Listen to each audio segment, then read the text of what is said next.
Salut à toi et bienvenue sur la chaîne. Dans cette vidéo, je te partage mon retour d'expérience sur le business de glace. Et pour ne pas être très long, je vais te résumer ça en 5 points. Dans le premier point, je vais te dire pourquoi est-ce que je me suis lancé dans ce business. Dans le deuxième point, je vais te dire comment est-ce que je me suis lancé. Dans le troisième point, je vais te donner les erreurs que j'ai eu à commettre au tout début, lorsque je me lançais ou pendant que je commençais.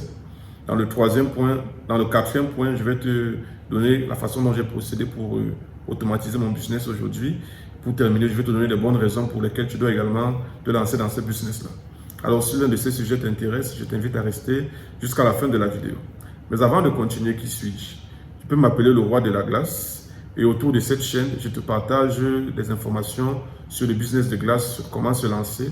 En gros, de l'achat de la machine jusqu'à la mise sur pied d'un business rentable sur le domaine de la glace. Je te donne détail après détail, vidéo après vidéo, des astuces, des clés et des erreurs à éviter.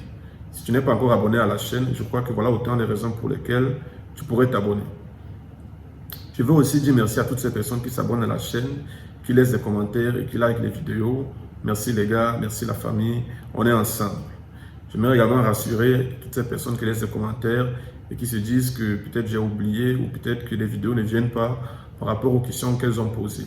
Donc croyez-moi, je note vraiment toutes ces questions. J'ai toute une liste où je note les questions que vous me posez et mon désir vraiment c'est de faire au plus vite les vidéos qui sont liées à chacune de ces questions-là. Et donc dans cette logique-là, j'ai pu m'acquérir une machine à cornet parce qu'il y avait beaucoup de questions qui revenaient sur comment est-ce qu'on fabrique les cornets, comment est-ce qu'on peut évaluer le nombre de cornets qu'il faut pour un mise de glace.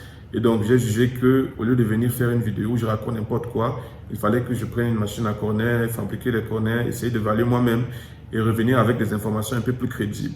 Donc, soyez un peu patient, les réponses vont venir. Alors, revenons à notre sujet. On va commencer par la première question. Pourquoi est-ce que je me suis lancé dans le business de glace? En réalité, les amis, je me suis lancé dans ce business de manière forcée.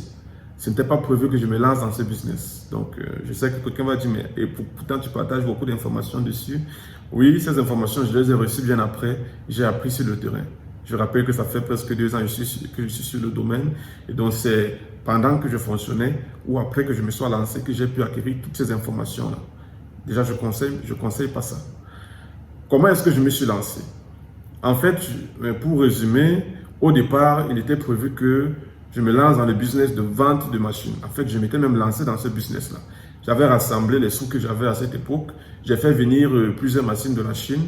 Et lorsque je faisais venir les machines, j'avais des commandes, du moins des clients potentiels. Sauf que quand les machines sont arrivées, beaucoup de clients se sont désistés parce qu'ils avaient déjà pris les machines ailleurs. Le marché était très saturé. Et du coup, je me suis retrouvé en train de garder mes machines à la maison parce qu'au lieu de les vendre à vil prix, j'ai préféré les garder en fait. Et donc, un jour donc, je me promène dans la ville, je me rends compte qu'il n'y a pas assez de points de glace. Et c'est comme ça que sur un coup de tête, je décide de me lancer. Donc la première chose que j'ai eu à faire, comme toute personne normale, c'est d'aller regarder d'abord un emplacement. Et lorsque j'ai trouvé un emplacement, j'ai causé avec le bailleur, il m'a fait comprendre que je pouvais construire un truc. Donc j'ai construit un truc une fois définitivement, là où je suis aujourd'hui, pour ceux qui regardent les vidéos. Donc je laisse une vidéo quelque part là. Donc j'ai construit cet emplacement, une fois j'ai placé un conteneur, j'ai construit les places assises, j'ai mis la machine et j'ai ouvert du jour au lendemain. Bien avant que je ne construise même, j'avais déjà sorti la machine, j'avais déjà les clients qui consommaient la glace pendant que j'étais en train de construire l'emplacement. Alors, quelles sont les erreurs que j'ai eu à commettre? La première des erreurs, c'est que je me suis lancé sans faire une prospection sur le terrain. Et donc, l'emplacement que j'avais choisi à cette époque, je ne savais pas qu'il fallait que je regarde s'il y avait une clientèle à proximité. Gloire à Dieu, aujourd'hui, par la grâce de Dieu, il y a des clients, donc Dieu soit loué. Mais sinon, on ne fait pas ça. On fait d'abord une étude du marché. Et moi, je ne l'ai pas fait. La deuxième chose, c'est que je n'ai pas regardé si la machine à glace pouvait fonctionner correctement. Parce que bien après, quelques semaines après, j'ai eu des gros problèmes. J'étais obligé de fermer pendant une période peut-être de 2 semaines parce que l'électricité ne tenait pas. J'avais acheté plus de 2 régulateurs qui ont grillé à cause des problèmes d'électricité. Et donc, je n'ai pas vérifié tout ça avant. Donc, c'est très important de vérifier tous ces points-là avant de se lancer. Donc, il a fallu que je parte m'acheter un régulateur de 5000 kV afin que je puisse faire fonctionner le business de manière non-stop. Donc, le troisième point, c'est que J'ai pas également, du moins la troisième erreur que j'ai fait, c'est que j'ai pas également regardé l'instabilité de l'électricité. Vous savez, en tant que citoyen de la ville, je ne m'attardais pas trop au fait qu'il n'y ait pas d'électricité. Mais tu vois, en tant que businessman dans la glace, quand il n'y a pas d'électricité, tu ressens parce qu'il n'y a pas d'entrée. Et donc, du coup, cette situation a commencé à m'embêter. Jusqu'aujourd'hui, je n'ai pas encore pu trouver une solution parce qu'il faut que je me prépare à acheter un groupe électrogène qui puisse faire fonctionner la machine. Ce n'est pas n'importe quel groupe. Donc, c'est un groupe qui va me prendre de l'argent. Et donc, aujourd'hui, et par la grâce de Dieu, j'essaye de m'en sortir comme ça. Quand il y a l'électricité, je tourne. Quand il n'y en a pas, heureusement, j'ai un truc en parallèle. Voilà pourquoi je conseille également de lancer quelque chose en parallèle. Là, au moins, peu importe qu'il y ait l'électricité ou pas, j'ai quand même des revenus. Mais c'était une grosse erreur de ma part parce que j'aurais pu prédire ça avant de me lancer ou bien savoir que c'est un problème que je pourrais rencontrer.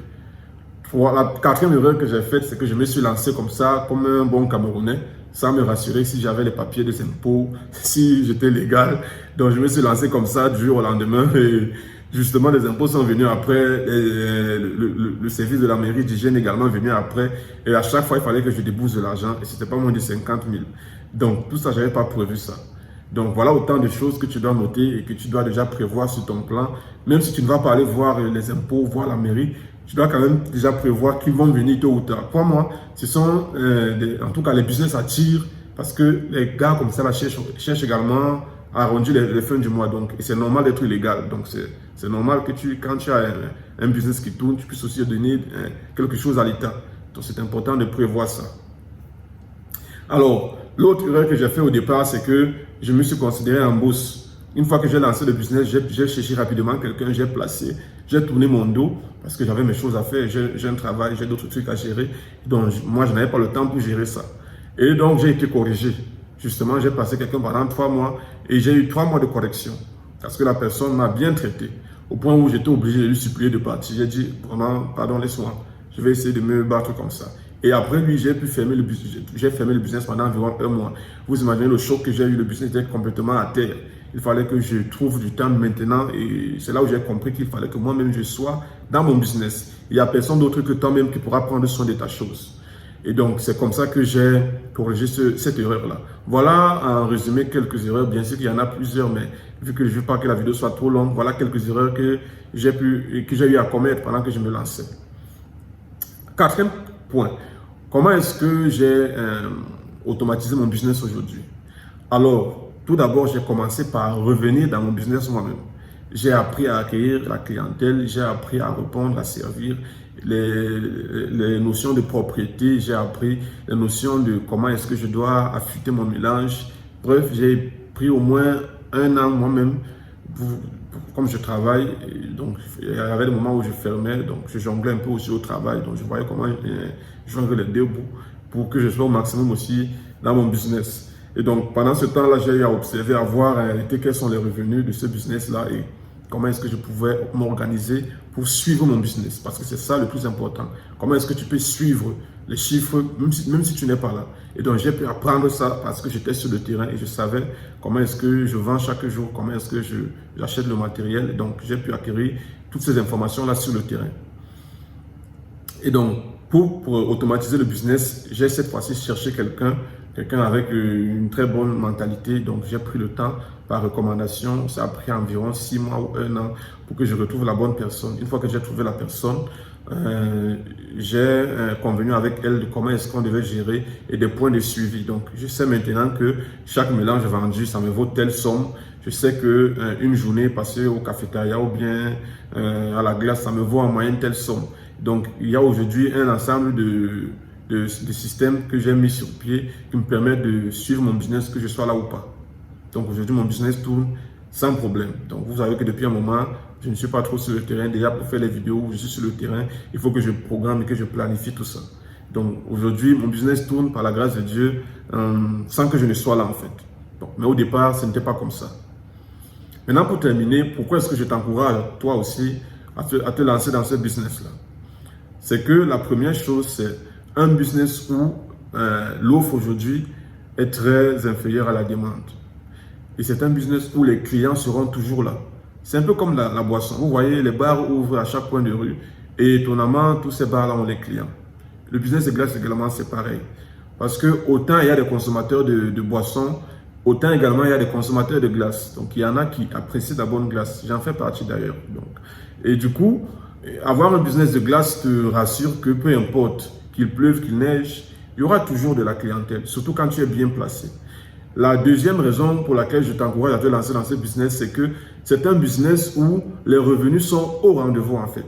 Quand tu es bien placé et que tu t'es bien préparé avant de te lancer, surtout si tu as pu gérer tout, corriger toutes les erreurs que je t'ai citées là, crois-moi, les revenus seront au rendez-vous. Tu seras étonné de la rentabilité qu'il y a derrière ce business-là. La troisième raison pour laquelle je t'encourage à te lancer, c'est que c'est un business que tu peux maîtriser très rapidement. Vous savez, il y a les business compliqués à suivre. Par exemple, quand tu as un bar, il faut que tu engages un comptable pour qu'il te suive les 25, les 50 qui sont au-dessus chaque bouteille de bière, qu'il compte les casiers. C'est trop de tracasserie. Le business de glace, quand tu l'as, tu sais très bien que quand je fais un mélange, ça me rapporte telle somme. Et tu achètes ton matériel, tu achètes le sac de lait, tu achètes tout le matériel qu'il faut. Le gars qui est là ne fait que tourner. Et tu peux suivre combien de mélanges il a fait la journée, tu le sais. Parce que le matériel est là, une fois que le matériel a été utilisé, tu le sais. Et donc quand il a utilisé le matériel, tu tends simplement la main, tu sais que la somme qui doit venir, c'est comme ça. Et donc c'est un business où tu peux facilement l'automatiser. La quatrième raison, c'est que c'est un business que tu peux facilement dupliquer. Vous savez que les systèmes qui sont duplicables sont les systèmes qui sont très facilement maîtrisables, où on peut faire le suivi simplement. Et le business de glace est l'un de ces rares business où tu peux le suivre de manière systématique et tu peux le dupliquer. Une fois que tu as compris comment un business tourne, tu peux faire 2, 3, 4, 5, il n'y a pas de limite. Et par la suite, tu pourras faire un glacier moderne. Donc voilà autant de raisons qui en tout cas, qui devraient t'encourager à réfléchir ou à voir comment te lancer dans ce business-là. Voilà, donc maintenant, pour ceux qui en veulent plus, j'ai récemment, parce qu'à cause de la demande, beaucoup de personnes m'ont dit qu'il n'y a pas de formation. Donc jusqu'ici, je n'ai pas encore trouvé un moyen ou le temps pour faire des formations. Je suis en train de réfléchir sur comment le faire. Mais entre-temps, si tu as besoin d'orientation, de détails, tu peux aller simplement choisir une disponibilité dans mon agenda. Je laisse le lien quelque part là dans le commentaire ou bien dans la description. Tu choisis simplement une disponibilité et je vois comment est-ce que je peux discuter avec toi par rapport à la thématique que tu auras choisie. Donc ça te permettra de gagner en temps et surtout d'éviter toutes les erreurs que moi j'ai eu à commettre pendant tout ce temps-là. Alors les gars, si vous n'êtes pas encore abonné, c'est le moment de vous abonner. Surtout, la bonne habitude que vous avez, c'est de laisser des pouces bleus et des jolis commentaires. Donc je compte sur vous. Ce n'est pas un truc que je dois vous rappeler. On est ensemble. Entre temps, je vais me préparer pour une autre vidéo. On se retrouve à la prochaine fois pour une nouvelle vidéo. Ciao!